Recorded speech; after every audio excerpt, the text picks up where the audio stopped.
Okay, so then I had asked him again recently, what are we? And then he was like, oh, I think we're still talking and whatever. And I'm like, still? Like, it's already been 9 months, boy. Like, where the fuck? Like, come on, we need to be boyfriend and girlfriend already.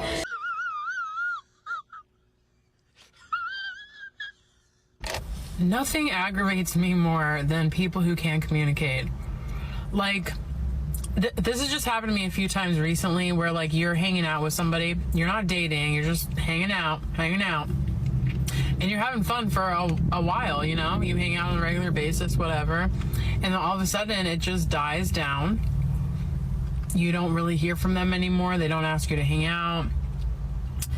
Instead of just, like, being straight up ghosted. Sorry. And this is not about anybody in particular. This has happened multiple times. This is something that happens on a regular basis, and I'm just sick of it. If Jesus can't save these hoes, why are you trying? Here are some of my dating non-negotiables. Dating in your 20s can be hard, and I feel like having a list of your non-negotiables really helps you weed out people very fast. Shut up.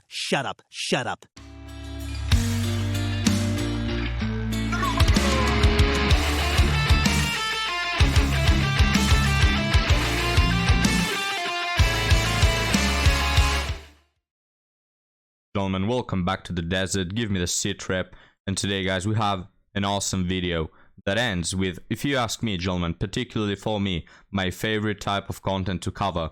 Women with a list of 20 non-negotiables, all of them nonsensical and idiotic. So let's get started, guys. Get ready with me to go talk to my situationship and see what the we are. Okay, so Oh, and by the way, Ampu is dead from last video. Yeah, I'm gonna keep him like this because I had a quick skim through the video and it's disgusting. So, again, the cherry on top of the cake is gonna be the woman with the non-negotiables.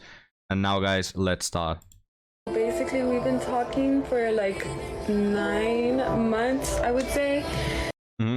Yeah, guys, she's been talking 9 months, right? When can we say it all together? What does talking mean? Exactly, guys, she's getting clapped like hell. And the whole time we were just talking, right? And I had asked him, like, I think like 4 months in, what are we? And he had said that we were still talking because he still wanted to get to know me. And I was like, all right, okay, we're talking. Okay, so then I had asked him again recently, what are we? And then he was like, oh, I think we're still talking and whatever. And I'm like, still? Like, it's already been 9 months, boy. Like, where the fuck? Like, come on, we need to be boyfriend and girlfriend already. But yeah, so what are you doing with him? You know, guys, a quick note, men don't really need a lot of time. Men don't need 9 months to figure out if a woman is worth it. When men find a woman who is worth it, it takes a couple of weeks or even less. It doesn't take more than a month. Men know what they want at all times, and they're quite decisive, if you ask me. It's so easy for women to pick up the red flags. If he takes more than a month, bye, right? You're not my future husband. In the future, I want to be a mother. I want to be someone's wife, and you're wasting my time. That's it. That's what a woman with self-respect does. But these women, guys, they're addicted to the anxiety. They know damn well that taking 9 months to get to know someone before they commit is a huge red flag, and they should be not dating him. But even though they know the end result, they still stick with Chad, because those sweet moments of having Chad, those sweet bedroom fun activities at 2 a.m. in the morning on a Tuesday, they are much worth it. Wasting our future and wasting a possible Prince Charming. But he was just going off about how he's scared of commitment and how his ex had cheated on him, and that he just didn't want to move fast, basically, right? And I was like, alrighty, so we're back to square one. So then he texted me like 2 days after we had that fucking conversation, he texted me after saying like, oh, like it was a big ass paragraph in the morning, and I'm not a morning person, and in the morning is my weakest point, like it's my weakest. So he texted me that long ass paragraph saying that he had a lot in his mind and he was just scared that like to tell me that he didn't want a relationship right now or at the moment because he's in school, and that he's going to be focusing more on school, on himself and his goals, right? Bro, keep in mind, we've been talking for like 9 months, and this motherfucker tell me like earlier that he was gonna be like on his shit. Like if you know you have goals and you want to focus on them, don't like go off and get with a girl and lead her on. Like what the like hold on. So we were going on like dates, we would go like to meet events. Before she continues, guys, now I don't know, for those of you not watching, she's literally dressed, she's not wearing a bra, she's dressed like a street worker, essentially, you know. And now some imbecile may come and say, Hiran, these are just clothes, don't S3 actualize them. Look, the moment, I know the times change and fashion change and all that, yeah, but the moment you are literally dressed like a street worker, like a professional prostitute, you go to the highway and you see a woman dressed exactly like her, and she's in her 20s. Guys, this is just disgusting if you ask me. You know, you can call me old-fashioned and all that you want, but I will never have my daughter dressed like a professional prostitute, like a cheap street worker. And we would do like shit like couples that would do, you know? And for him to like do all that shit, it really like it fucked my feelings, you know? So yeah, and then in that what's it called, the little paragraph that he sent me, he said that he wanted to talk about it in person, but I had work those days like after, because we talked about it on a Tuesday, I think, and then the days after I was gonna be working, like I was gonna be working, he was gonna be working, like we were both gonna be busy, and so we couldn't, like we had to wait until like the weekend so that we could talk to each other. Also, I'm gonna have to make a part 2, so yeah, I'm not gonna listen to the part 2, because if I have to be completely honest, guys, I stopped caring about what she was talking a long time ago. I didn't even understand when did they meet, what did happen. I just understand that you spend the last 9 months talking about this guy and thinking about this guy every day, going to sleep thinking about him, waking up thinking about him. You know, it's kind of funny, but at the same time pathetic how good guys who, you know, who want to invest in women, who want to have serious relationships that lead to family, guys, these sort of men, they don't even cross these women's minds, excuse me, right? They don't even see them as options. But Chad, that one guy who's just banging them and only cares about their body, that one guy who most of the times doesn't care even to reply, that guy that leads them for 9 months at a time, they spend the whole day thinking about him. They're just addicted, guys, like literally like a substance addict. They wake up trembling in the night, needing some validation from those sort of guys.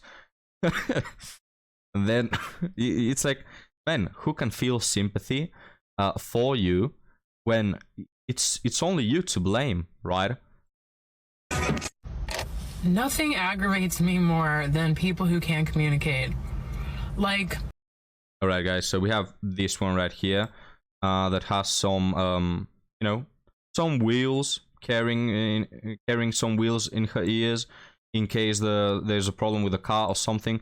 You know, the good thing with this woman is if you get bored, you know, you can always play some basketball with those huge holes she has in her ears. But now after that extremely valuable commentary, let's continue. This has just happened to me a few times recently where like you're hanging out with somebody, you're not dating, you're just hanging out, and you're having fun for a while, you know, you hang out on a regular basis, whatever, and then all of a sudden it just dies down. You don't really hear from them anymore. They don't ask you to hang out.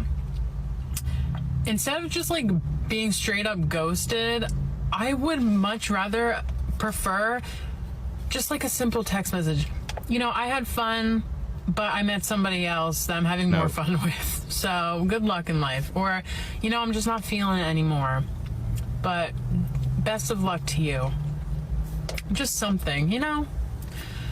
Because even though I like to think I'm a stone cold bitch, I have feelings. And it hurts my feelings when you just don't want to hang out with me anymore. Even though... You know, guys, one of the requisites, one of my non-negotiables, right? If I were to write a list about my non-negotiables, is I want my future wife to label herself as a cold-hearted bitch. Yeah, that's what I want. It's first non-negotiable. But then going back to what she said, we were hanging out. You know, we were hanging out. Why do they always use these euphemisms? Man, he was banging you, right? Like, the first woman said, we were talking for 9 months. And then this one, we were hanging out. And this is why, you know, it's a red flag for most men when a woman has a lot of male friends. Why? Because you just never know what exactly hanging out means and what exactly talking means. He's just a friend. Meanwhile, he has smashed her 48 times in the last 2 weeks, right? It's like they always use these euphemisms because they try to hide the fact that they are just the equivalent of street worker. And if you ask me, I'd much rather respect a professional street worker because at least she's doing it for money, you know, like in some of the cases, she's doing it maybe because she has a purpose. But these women, guys, they're free street workers, you know what I mean? Like, they're doing it only for the validation, only for the hedonistic pleasure, right? Only to scratch their egos, right? You're not even getting money, man. These men are not even paying a McDonald's meal to these women to sleep with them. But welcome to the era, guys. You know, Chads should thank womanism because they're getting for free what men used to pay for in the past. I'm not in love with you. I mean, it would hurt my feelings anytime I spend time with somebody and then all of a sudden you're getting like the silent treatment, you know, because then you're like, what did I do? You know, just tell me you're not interested, man. No, because then they wouldn't get to smash, right? If a guy, they're not stupid. I mean, who is that stupid? If Chad tells you, hey, I've had my fun, now we can continue being friends, then that just means that he won't smash again, right? But if he tells you, if he just ghosts you or stops replying, there is a high likelihood that when he feels bored and he DMs you like, hey, where you've been? Are you free on, you know, this Thursday night? They may drive to him to, you know, in order to be smashed, right? Chads want to keep their options open, and you are stupid enough to fall for it, you know what I mean? So this whole thing of, guys, come on, let's be more honest. No.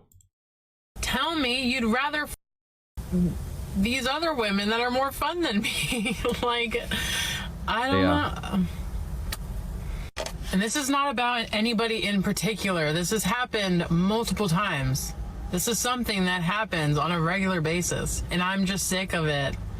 I think we should all start treating people with fucking dignity and respect. Yeah, guys, she wants some dignity and respect, and she is on dating apps looking for Chads in order to find it. What the hell, bro? You know, guys, sometimes I'm a loss for words. You're not gonna find dignity and respect in the crap hole of dating. And look, even though I feel absolutely no sympathy, zero sympathy towards women like you, I'm gonna, you know, share some camaraderie and let you think about that. What are you doing in life? You're the furthest thing away from dating material, wife material, anything serious. So, you know, that's out of the way. That's out of your options, out of your reach. But if you're gonna be on the dating apps and being a street worker, at least, you know, do the work and at least be option B or C. Like, how sad and pathetic is it that you're the furthest thing away from wife material, but then again, you're not even a good hookup option. Like, people are dismissing you all the time. Men don't care about you in the slightest, and you're probably option X in the alphabet, right? Like, they don't care about you at all. You're just an S3X doll and not a good one at it. You know, how pathetic is that? Do something with your life. Because we don't treat humans like they're It's like we all have feelings, whether you want to believe it or not. You know. Nobody cares about your feelings. And I don't say that to be cold, even though I just insulted this one for 2 minutes. I don't say that to be cold. It's just you're not a human in these people's eyes. You are an S3X toy. That's it. You're nothing more. You're for recreational purposes. And, you know, don't play victim like, oh, we live in such a cold world. You chose to be there, right? Like, you chose this path and you go down it, and you yourself mentioned this has happened quite a few times. So you see that people are using you and then throwing you away like a used bag, and then you go back at it. And then you talk about respect and dignity. And even if you want to try to pretend like you don't, you have feelings. You do, and you feel some type of way when somebody just doesn't want to hang out with you anymore. So don't even. I give up. I give up. Just gonna be back at it in, what do you bet, guys? 2 days or 3 days? Here are some of my dating non-negotiables. Dating in your 20s can be hard, and I feel like having a list of your non-negotiables really helps you weed out people very fast, because no one has time to be talking to someone that you know is not your person. So the first is to have an immediate attraction. I am never doing the whole he's nice but he's not that cute thing ever again, because every time I've done that, that guy has done me dirty. So I will not be doing that anymore. There needs to be an immediate... Yeah, guys, so there needs to be an immediate attraction. Meaning, translation, he has to have a six-pack, probably makes a lot of money, he has to be hella attractive, jawline, all the things, right? Like, nobody is stupid enough to think that immediate attraction has anything to do at all with personality, charisma, or whatever. It's just physical appearance, right? They don't feel immediate attraction or butterflies, spark, and all that towards any other guy than Chad. So your first non-negotiable is he has to be Chad. Wow, I imagine what your dating life looks like. You know, I can only imagine the type of guys you've been with. immediate attraction. I'm not even gonna say like a specific physical type. Like, oh, no, absolutely. I don't know. I think I have a type, but like, I just have to be attracted to you off the bat. Next is funny. I don't know why. Like, I thought more men would be funny, but like, we're seriously. No, you are not funny. Like, 90% of men I know are extremely funny. So these women that say, "Oh, men are not funny, their jokes suck," it's usually because they don't have humor to understand it, right? But then, funny, guys, one of the most overrated things that women want in men. Now, I am a firm believer that women like humor and they really enjoy it when people make them laugh. But, you know, it's like, what are we going to pretend that you can only be funny and that is going to attract them? Absolutely not, guys. There are thousands of men that are extremely funny, yet they are not Chad. So immediately it's like, haha, yeah, he is funny, but he is just a friend. We just don't have the spark, you know? He's funny, but there is no spark. It's like funny is an additive, you know? Like, if Chad is funny, that is extra. But if he's extremely funny, he can be, guys, he can be a comedian. If he's not Chad, it's worth crap. Lacking funny men. Like, I don't know if they're just not where I am, but you have to be funny. If a guy can make me laugh, like, I like him 10 times more. And humor is just such a part of my daily life. Like, I could not imagine not laughing with my man. Like, no. Okay, go buy a clown and you're gonna be happy. You need to be funny. I can't be the only funny one. Next is taller than me. I am 5'7", so I definitely need a guy that's taller. I'm not even gonna say like 6 foot or like 6'3", like definitely 5'10", 5'11", 6 foot, okay, sure. But like, I don't know, I just would not want to date someone shorter than me. That's my preference. And yeah, so for deeper, I feel like same rules and values. I am Christian and I would need someone to also be Christian, and then other values like hardworking, loyal, monogamous. Like, I don't do polyamory, I don't share my man, like I don't believe in that. So like, we would definitely need to be in alignment on these things. And then a provider helper mindset. I feel like I'm gonna get backlash on this, but I don't even mean like I stay at home and you work. I feel like nowadays life is so expensive. Like, most people have 2-income households, but like the provider mindset in a sense is like, you want to make life easier for me. I'm gonna pause you right there. The provider mindset means your money is our money, but my money is my money. That is what it means. The provider / helper mindset. it, it just means you're gonna be paying for everything. Yeah, she's not gonna spend a single penny on anything other than buying you socks for your birthday or a new tie. I've went on dates with guys like this where they want to pay, they want to open the door, like they want to cater to you, and it's just a different type of energy, and like I need that energy. Like I need someone who wants to make my life easier because he likes me and loves me. So if you're not on that, like I'm good. And then can cook and clean after himself. I really hate to have to put this here, but like, I don't know, you need to know how to live on your own. Like, I am not going to be your mom. My job is not to cook and clean. I love to clean. Okay, then if living with you means that I have to live like I'm on my own, why in the effing hell will I live with you in the first place, or anyone for that matter? But guys, we'll analyze her stupid little list in a moment. I don't love to cook. I can cook, but I don't love to do it. But I do love to clean. Like cleaning has always been very therapeutic for me. Like on a Saturday, like catch me putting on some music and cleaning my whole room. And I would clean for my man, but you need to know how to do these things on your own. When girls on TikTok will post like their boyfriend's bathrooms and they're literally disgusting, I'm like, that gives me such the ick, and just like it's so gross to me. So like you need to know how to like do things on your own because you're an adult. So yeah, these are things that I'm pretty much like checking off in my head very early into getting to know someone. So like if I should do a part 2. Yeah guys, we're gonna keep an eye on if she does part 2 of her 8-part non-negotiable list. But now for the moment, let's just talk about this. So have to have an immediate attraction. Again guys, it's not regarding your average Joe.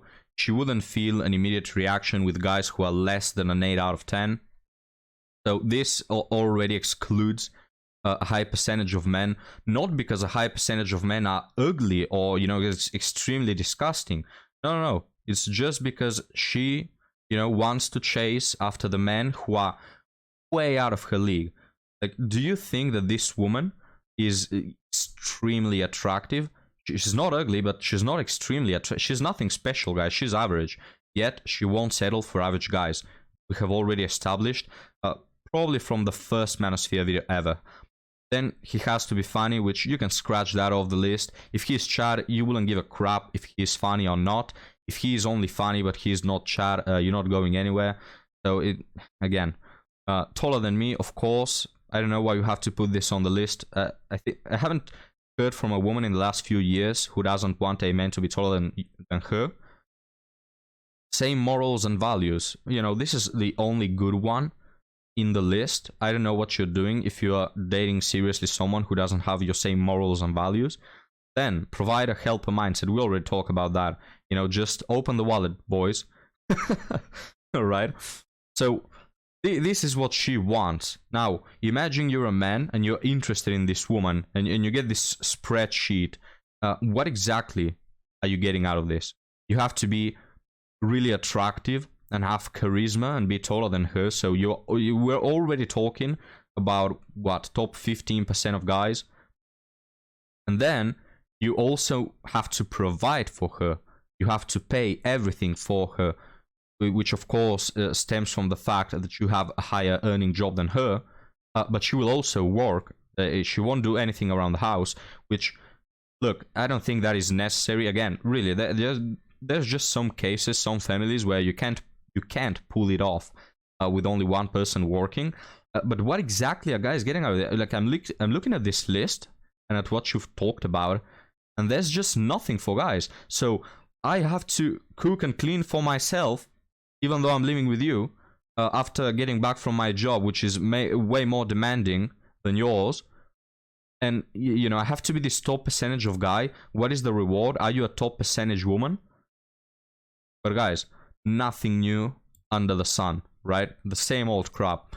And guys, before we leave, in last video I mentioned, if you want to be part of the 10K special video, you can send me any question you want to ask me. Just let it be not personal. You can send me a story of your life, you know, some dating story. You can send me a dating profile that I will cover. You can send me a short TikTok. You can ask me any question, guys. So send that at hidanpoth@gmail.com, and I will do a video in a few days talking about it. But with that being said, guys, thank you for watching this hilarious video, and I'll see you next time. Have a good one.